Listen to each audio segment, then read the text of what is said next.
সকাল বন্ধুরা, কেমন আছো তোমরা সবাই? আশা করছি তোমরা যে যেখান থেকে দেখছো সবাই খুব খুব ভালো আছো, সুস্থ আছো। আমি আসামের ছোট্ট একটি গ্রাম থেকে পূজা তোমাদের সকলকে আমার ব্লগ চ্যানেলে অনেক অনেক স্বাগত জানাই।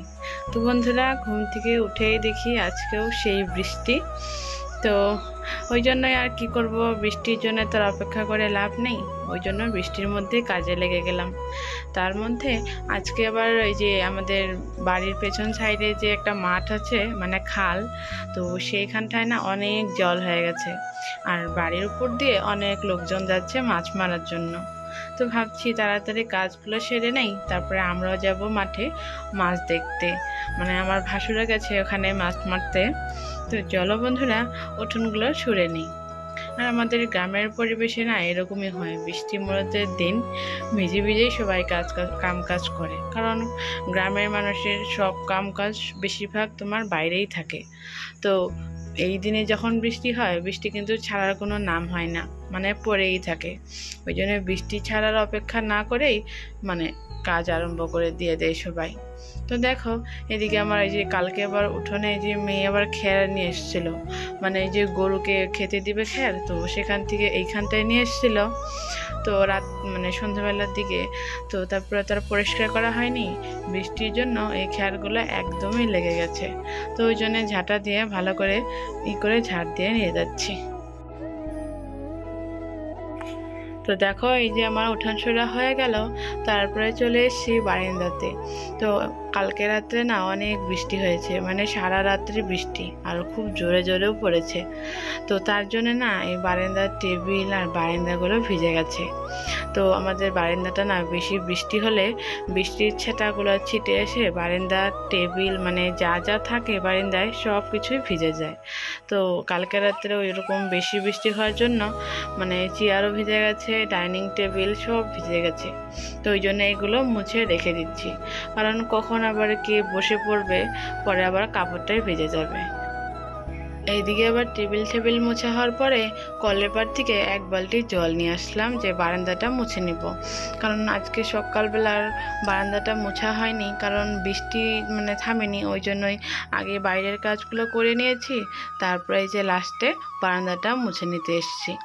যেহেতু সবাই বারান্দাতেই বসে, আর বাইরের থেকে আসলেও পায়ের সঙ্গে অনেক কাদা মেদা থাকে, কারণ গ্রামের পরিবেশে সবাই তো আর স্যান্ডেল পরে থাকে না, বিশেষ করে বৃষ্টির দিনেও না বেশি সবাই মানে খালি পায়ে থাকে, কারণ উঠোনে অনেকটাই পিছলা হয়ে থাকে।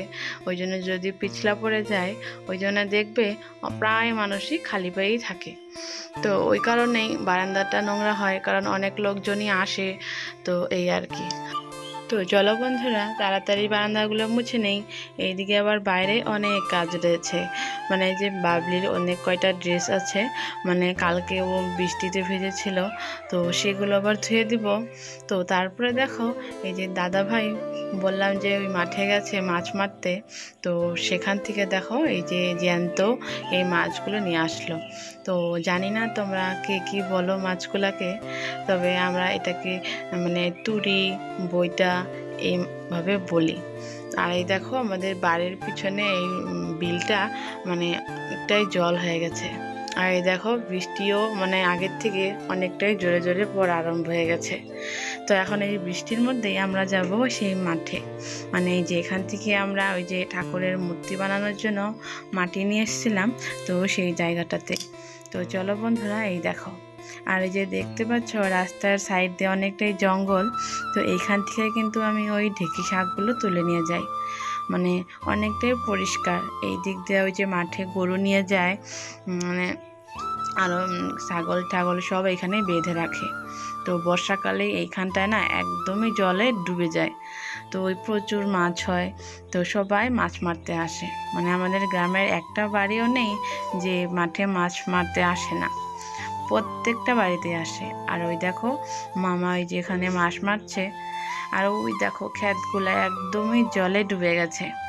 এটা কিন্তু একদিনের বৃষ্টিতেই অবস্থা, আর যদি তোমার 10-12 দিন বৃষ্টি লেগে থাকে, তাহলে এই যে দেখতে পাচ্ছ ঘাসগুলো, এগুলো না একবারে ডুবে যায়। আর ওই দেখো আমার ভাসুর এখানে দাঁড়িয়ে রয়েছে, ভাসুর আর ওই যে মামা দুইজনে মিলেই মাছ মারছে। তো এই দেখো বৃষ্টিও কিন্তু ভালোই টুপাটু। আর আমাদের সঙ্গে আমাদের বাড়ির লালু এসে গেছে। দেখো মানে কেউ কোনো জায়গায় গেলে তার পেছন পেছন যাবেই। আর দেখো জলের স্রোতটা মনে হচ্ছে যাই দাঁড়াবে তাকে মনে একেবারে নিয়ে যাবে।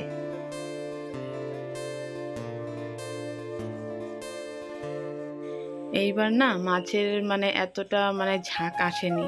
কত সময় এরকম হয় যে মানে একটা জাল মানে এরকম জাল ফেলালে মানে জাল ভর্তি মাছ উঠে আসে। তো এবার দেখি সেরকম এখনও মাছের কোনো বাহার নেই। তো দেখো আমার এই ভিডিও করা দেখে আমার একটা বন্ধু বলে আমার দেওর খেপাচ্ছে, তবে বন্ধুর মতনই ভাবতে পারো, খুবই ভালো এই আর কি। ওই দেখো একটা পুঁটি মাছ দেখা যাচ্ছে।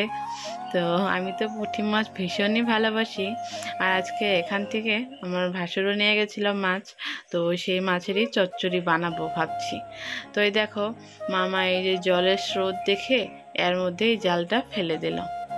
তো দেখো বাড়িতে এসে স্নান টান করলাম, এদিকে তো বাইরে বৃষ্টি আছেই।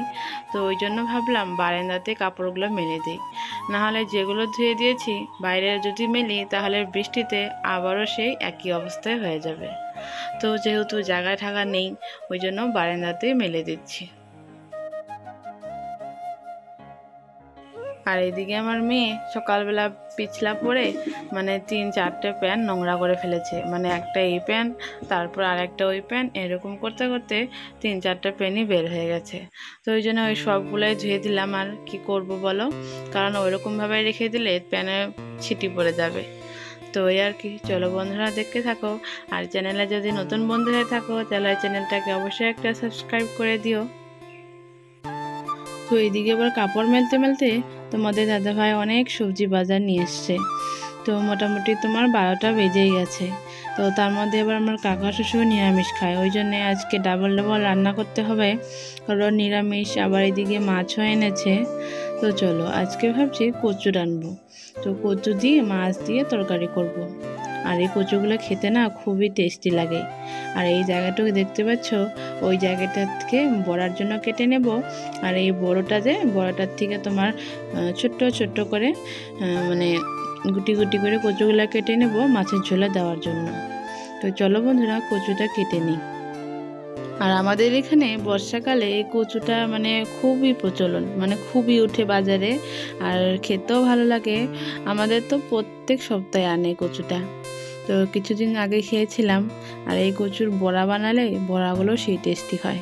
তো ভাবছি আজকে বড়াও বানাবো, কচুর তরকারি আনবো মাছ দিয়ে, আবার এদিকে আমার কাকা শ্বশুরের জন্য পনির বানাবো।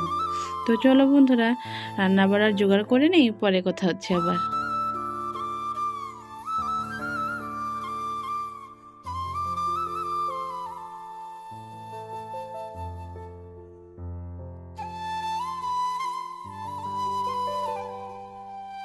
তো এইদিকে আমার সবজি বানানো শেষ। সবজি বানানোর পর আমি আবার ধনেপাতা তুলতে এলাম। তো আমাদের বাড়িতেই না এই ধনেপাতাগুলো পাওয়া যায়, যেহেতু এখন গরমের সিজন, ওই ধনেপাতাগুলো পাওয়া যাচ্ছে না। তো এই ধনেপাতাগুলোকে বিলাতি ধনেপাতা বলি আমরা। এগুলোর সেন্টও না সেম ওই যে কেনা ধনেপাতা থাকে ওই রকমটাই। তো এগুলো আমি ওই যে ছোটো মাছের চচ্চড়ি করেছি, তো সেইখানতে দেওয়ার জন্য। তো তারপরে দেখো এই যে কচুর বড়া। তো কচুর বড়াটা হয়ে গেলে আমার রান্নাটা কমপ্লিট হয়ে যাবে। আর তার মধ্যে দেখলাম কয়েকটা এই যে মিষ্টি কুমড়োর ফুল ধরেছিল। তো ভাবলাম যেহেতু কাকা শ্বশুর নিরামিষ খায়, তো তাহলে এই ফুলগুলো নিয়ে যাই, কারণ নিরামিষ খেলে কিন্তু বরাবরই যদি হয় খাওয়াটা কিন্তু জমে যায়। তো দেখো বন্ধুরা আমার এই যে বড়াগুলা হওয়ার মধ্যেই তারপরে আবার এই যে কাকা শ্বশুরকে খেতে দেবো। তো এইদিকে আমার মানে রান্না করতে করতে কাকা শ্বশুরকেও দিয়ে দিলাম, দিয়ে যে আমিও খেতে বসে গেছি। তো আজকে আবার তোমাদের দাদা ভাই আসতে একটু দেরি হবে, ওই জন্য আমাকে বললো তুমি খেয়ে নাও, আমি একটু দেরি করে যাব। তো ওইদিকে অনেক কিছু রান্না করেছি, ছোটো মাছের চচ্চড়ি, আবার ছোটো মাছ ছানা, কুমড়ো ফুলের বড়া, কচুর বড়া, পনিরের তরকারি, আরও মাছের ঝোলটা এখনও আনিনি, এগুলো দিয়ে খেয়ে নিই, পরে নিয়ে আসবো। তো খাওয়া দাওয়া শেষ করার পরে ভিডিওটা করা হয়নি, কারণ প্রাইভেট পড়তে এসে গেছিলো, ওই জন্য ভিডিওটা আর কন্টিনিউ করলাম না। তো টিউশন পড়ানোর পর ভাবলাম যে এখন বৃষ্টিও নেই, একটু কমে গেছে, মানে দুপুরের পর থেকেই বৃষ্টিটা কমে গেছে, ওই জন্যে উঠোনটা দেখো একটু শুকনো শুকনো হয়ে গেছে। তবে কিছু ওই জায়গাটাতে একটুখানি জলও বেজে রয়েছে। তো এই আর কি। তো চলো বন্ধুরা, আজকের মতন ব্লগটা আমি এখানেই শেষ করছি। ভালো লাগলে লাইক, কমেন্ট অ্যান্ড শেয়ার করে দিও, আর চ্যানেলটাকে অবশ্যই একটা সাবস্ক্রাইব করে দিও, আর পাশে থাকা বেল আইকনটিও প্রেস করে দিও, যাতে আমি যখনই ভিডিও আপলোড করি সবার আগে তোমাদের কাছে পৌঁছে যাবে।